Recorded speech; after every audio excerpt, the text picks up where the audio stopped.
Bharat Ratna doctor Bhimrao Ambedkar को कोटि कोटि नमन। ये कार्यक्रम डॉक्टर भीमराव अंबेडकर के जीवन पर आधारित है, जहां भारत की जनता के प्रति उनके योगदानों को पूरी सजगता से चित्रित और रेखांकित करने का प्रयास है। कार्यक्रम में दिखाई गई घटनाएं लब्ध प्रतिष्ठ पुस्तकों से ली गई हैं। इस कार्यक्रम के जरिए चैनल की ओर से एक विश्वसनीय, सजग और सकारात्मक प्रयास है कि डॉक्टर बाबा साहेब भीमराव अंबेडकर के जीवन की संघर्ष यात्रा एवं गौरव गाथा पूरे आदर के साथ घर घर पहुंचे और उनके योगदानों से सभी संपूर्णता में परिचित और आह्लादित हों। फालतू की बकवास मत करना। अरे मेरा शिशुपाल मर ही नहीं सकता। क्यों? क्योंकि आप जानते हैं जो चीज फिकवा कर आपने धुआं धुआं किया, उस चीज से कोई मर नहीं सकता, है ना? लीजिए मेघनाथ जी, मैंने तो सबूत के साथ साबित कर दिया कि ये सब आपने ही किया है।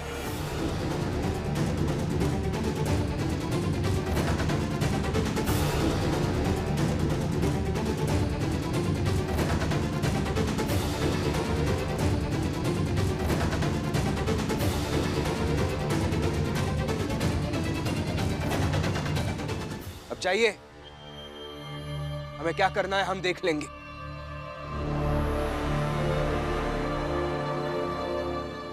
हटाओ।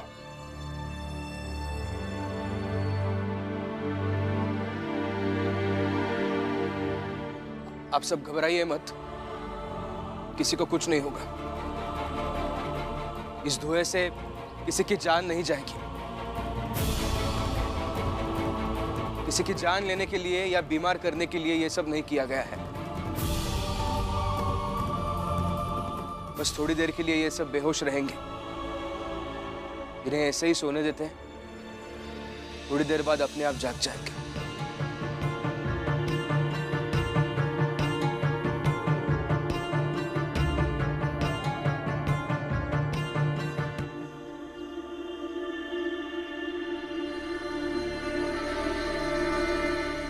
ये सब उस भीमराव के कारण हुआ है। उसी की वजह से मेरी बीवी यहां बेहोश लेटी है। मैं खुद ही उससे बात करता हूं। लेकिन बात ही क्यों करनी है बाला? बड़े भाई हो तुम, उसे डांट सकते हो, डरा सकते हो, जरूरत पड़े तो थप्पड़ भी मार सकते हो। हम मगर तुम्हें कुछ ना कुछ तो करना ही होगा, ताकि उस भीम को कम से कम डर तो लगे कि आगे जाकर वो ऐसा कुछ ना करे जिससे दूसरों की जिंदगी खतरे में आ सकती हो। वाह जीजा भाई,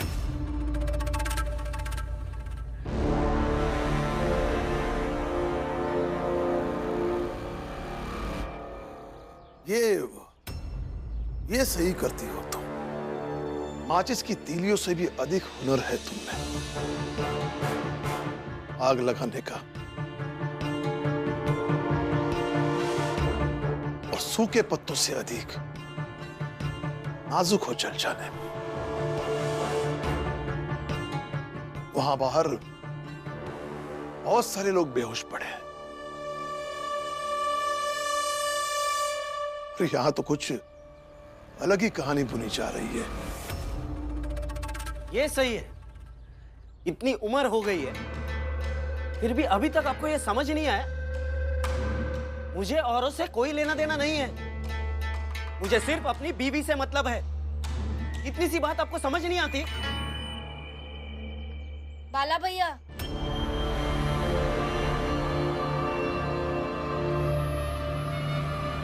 समझ तो आपको नहीं आ रहा कि बाबा से कैसे बात करें। अच्छा, जिसकी पत्नी यहाँ बेहोश पड़ी है वो और कैसे बोले? तेरे पति का किया धरा है, लेकिन उसे कोई कुछ ना बोले। बाकी सब भी इसे ज्ञान देने आ जाते हैं, लेकिन इनसे भी कुछ ना बोले तो मर जाए क्या घुट घुट कर? बाबा से ऐसे बात करेंगे तो बर्दाश्त नहीं किया जाएगा, किसी हाल में बर्दाश्त नहीं किया जाएगा।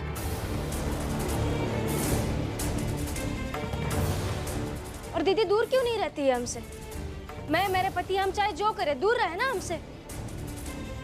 पास नहीं गई होती तो नहीं होता धुएं का असर। इस घटना से इतनी तो सीख मिलती है कि जिस जगह से कोई लेना देना नहीं है वहां जाने का कोई अर्थ नहीं है। और अगर जाते रहेंगे तो ऐसी दुर्घटनाएं होती रहेंगी।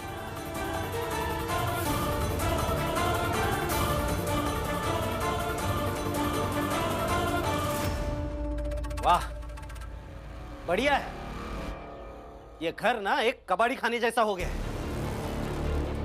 जैसे कबाड़ी खाने में कोई भी बेकार का सामान गिरने पर आवाज आती है ना, ठन ठन ठन, वैसे इस घर में कोई भी किसी से भी कुछ भी बोलकर जा सकता है। और ये सब आपके रहते हो रहा है। शर्म आनी चाहिए आपको। हाँ, शर्म तो आ रही है कि मेरे घर का सबसे बड़ा बेटा ऐसा है कि मेरे घर की सबसे छोटी बहू भी उसे सही का पाठ पढ़ा देती है।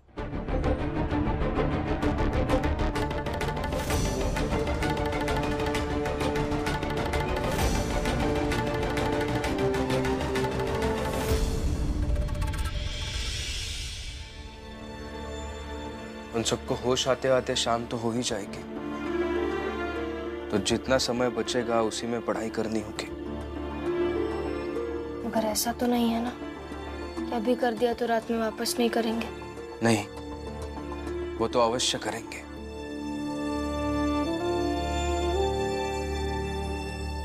देखो, शाम होते होते ना सबके सब वापस होश में आ जाएंगे, और होश में आते ही वो अपनी पढ़ाई करना चाहेंगे। जनार्दन, आज शाम होते ही ना फिर से उन सबके सामने वो बेहोशी वाला धुआं उड़ा देना, ताकि फिर से सबके सब बेहोश हो जाएं और आज रात की पढ़ाई भी बर्बाद हो जाए। मैंने काला कपड़ा रखा है घर में, समय होगा लपेटूंगा और आ जाऊंगा काम पर।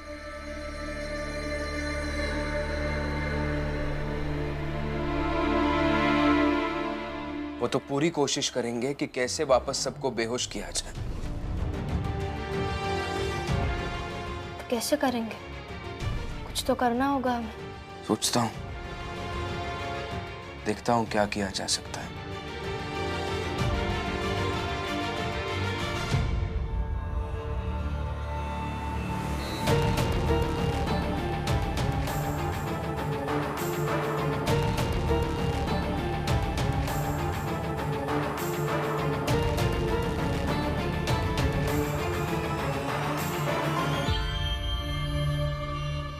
करुणा, संभाल के। अब कैसा लग रहा है? ठीक हूँ, लेकिन वो धुआं क्या था? धुआं क्या था? भीम और रमा की पढ़ाई वाली हार का औजार था। अच्छा है, किसी तरह वो भीम और रमा बस जीते ना, हार जाए। और अब तो और हराना होगा, क्योंकि अब उस रमा की भी जबान बहुत चलने लगी। क्या हुआ? अरे जब तुम यहाँ बेहोश पड़ी थी तब तुम्हारे पास बैठा था बाला।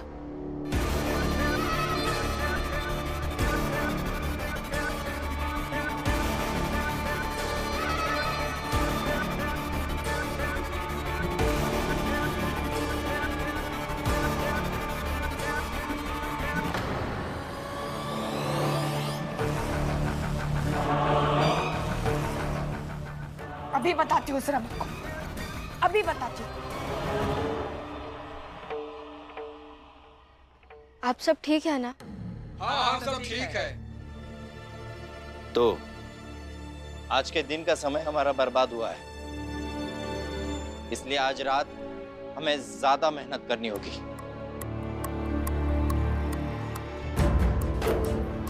हाँ, तो संतुलन करेंगे ना? करते हैं। हाँ, जरा मुझे भी संतुलन करना होगा। बोल रमा, तेरी हिम्मत कैसे हुई मेरे पति से ऐसे बात करने की? मैंने आपके पति से जो भी कहा वो आप सबके भले के लिए ही कहा। जो पूछ रही हूँ ना उसका जवाब दे। मेरे पति से ऐसे बात क्यों की? ऐसा है, आपके पति से मैंने जो भी कहा वो सच ही कहा। और अभी आपको भी कह देती कि दूर रहिए मेरी और मेरे पति की जिंदगी से, नहीं तो आज सिर्फ बेहोश हुई थी आप, कल को कुछ और हो जाएगा। वाह, हमारे सुकून की दुनिया उजाड़ कर खुद अलग जाकर खड़ी हो जाती है और हमसे कहती है कि हम दूर दुनिया बना ले। इसलिए भाषण मत दे, बस मेरे पति से आगे से ढंग से बात करना। मैं हमेशा सही बात करती हूँ और आगे भी करूंगी। देख लूंगी।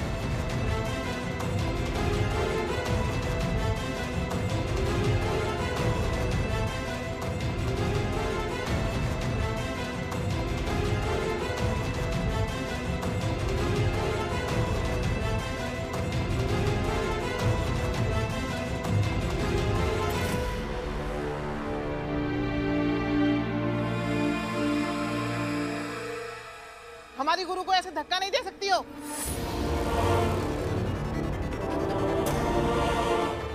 चलो हमारी गुरु से माफी मांगो। मैं माफी रमा से?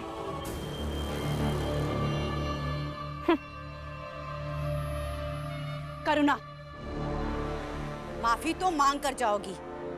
ऐसे हमारे गुरु की बेइज्जती करके कोई नहीं जा सकता है, समझी तुम?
ये क्या कर रहे हैं आप सब? छोड़िए उन्हें।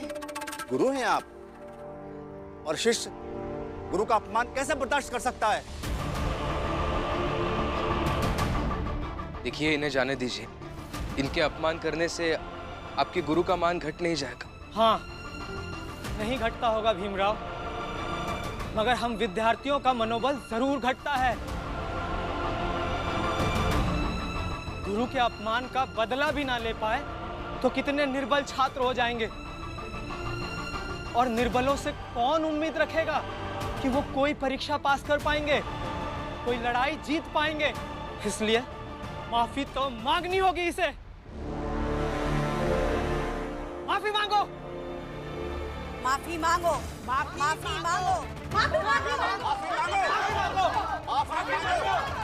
माफी मांगो, माफी मांगो, माफी मांगो, माफी मांगो, माफी मांगो, माफी मांगो, माफी मांगो, माफी मांगो, माफी मांगो, माफी मांगो।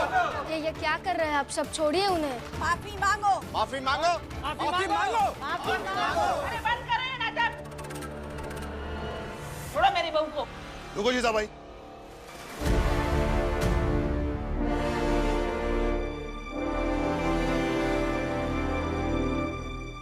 शांत रहो और चुपचाप यही खड़ी रहो। वहां जो कुछ भी हो रहा है उसमें ना तेरी कोई बहू है और ना ही तू किसी की सास है।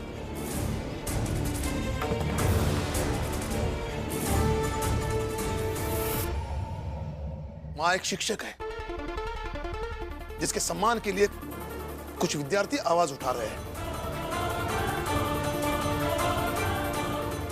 और हाँ जीजाबाई, तुम ऐसा भी कुछ सोच सकती हो कि कोई विचारों से गुरु बन जाता और कोई विचारों के संकुचित होने से तुम्हारी तरह ईर्ष्यालु व्यक्ति बन जाता है।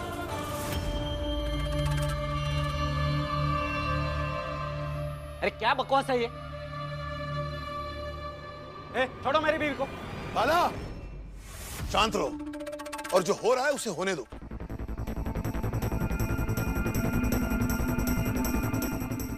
माफी मांगो, माफी मांगो, माफी मांगो, माफी मांगो, माफी मांगो, माफी मांगो, माफी मांगो, माफी मांगो, माफी मांगो, माफी मांगो, माफी मांगो, माफी मांगो, माफी मांगो।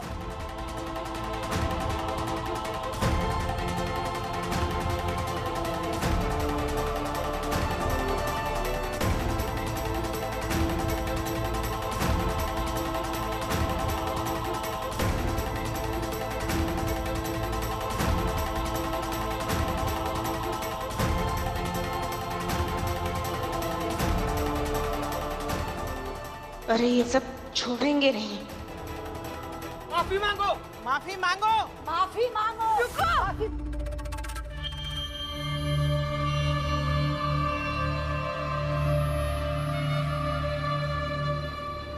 विद्यार्थी नहीं हो तुम सब, बूढ़े तमाशा करने वाले भांड हो।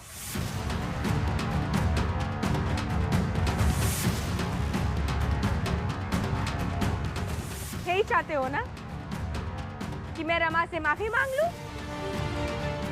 ठीक है, मांग लेती हूँ मैं माफी।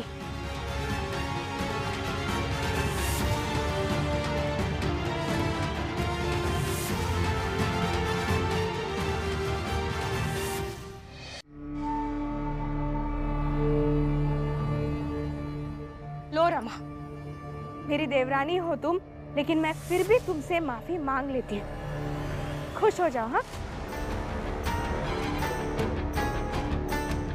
क्योंकि यही तो तुम चाहती हो कि तुम्हारे सामने सब छोटे हो जाए और बस तुम ही बड़ी रहो। तो रहो बड़ी।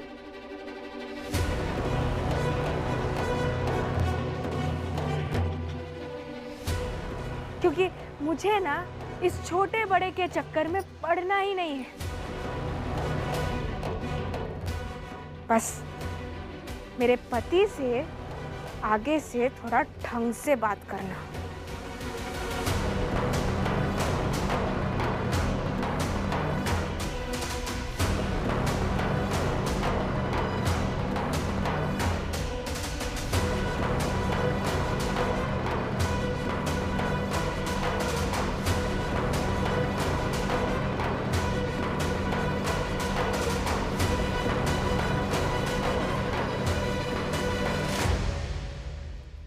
हटो, रास्ता दो मैं जाऊं?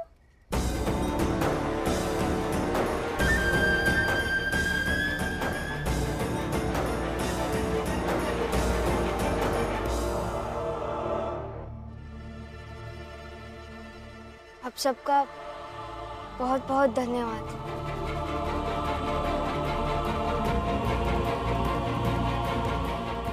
मैं क्या ही किसी की गुरु बनती, मगर आप सबने जो प्रेम और सम्मान दिया है उसके लिए बहुत बहुत धन्यवाद।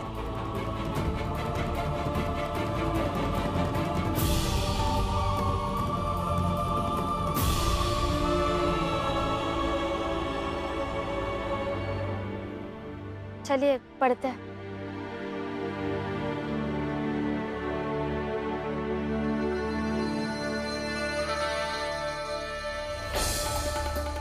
पढ़ो। जब तक मैं अपने काम पर जाता हूँ।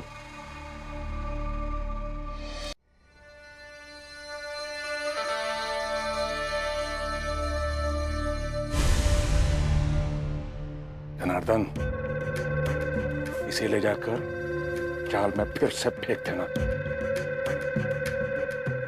फिर तो उन सब की आज रात की पढ़ाई भी गई। फिर बचेगा कल का दिन और कल की रात, क्योंकि परसों तो परीक्षा ही होगी।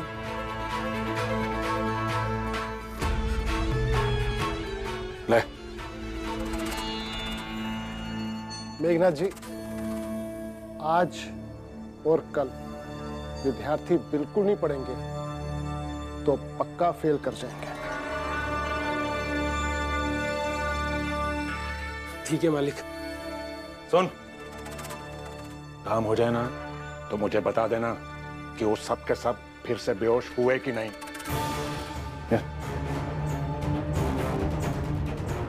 पूरी ताकत लगा देंगे। हर हाल में वो सब के सब फेल होने ही चाहिए।